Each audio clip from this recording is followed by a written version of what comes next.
Hello বন্ধুরা, কেমন আছেন আপনারা? আশা করছি ভালো আছেন আর আমিও ভালো আছি। তো আজকে আমি সকাল সকাল ঘুম থেকে উঠে চলে গেলাম রাস্তার দিকে। আর রাস্তার দিকে যেতে যেতে দেখলাম কি যে পুকুর ধারে কয়েকজন লোক কাজ করছে। আর আমি সেখানে যেই দেখি যে কল পোতার জন্য বোরিং তৈরি করছে।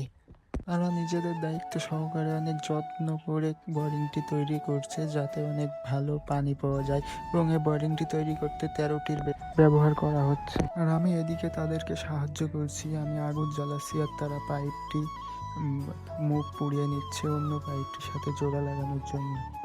আর এদিকে আগুন করতে করতে আমার হাল বেহাল হয়ে গিয়েছে, আমি পুরো ঘেমে গিয়েছি, আপনারা দেখতেই পাচ্ছেন।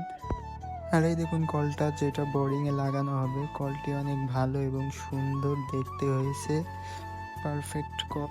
এদিকে বোরিংয়ের কাজ প্রায় শেষ, 13টারও বেশি পাইপ দেওয়া হয়েছে মাটির ভেতরে, এবং তারা অনেক যত্ন সহকারে কলটি সঠিক জায়গায় লাগিয়ে দেয় এবং তা সেফটির জন্য দুই পাশে বাঁশ পুঁতে সুতো লাগিয়ে দেয়। এবং দেখুন কলটিতে কত সুন্দর জল উঠছে, একদম ভালো ফ্রেশ জল। তো বন্ধুরা, ভিডিওতে এই পর্যন্তই। কেমন লাগলো জানাবেন, ভালো লাগলে অবশ্যই লাইক কমেন্ট শেয়ার করে পাশে থাকুন। হ্যাঁ, অবশ্যই পেজটিকে ফলো করে রাখবেন।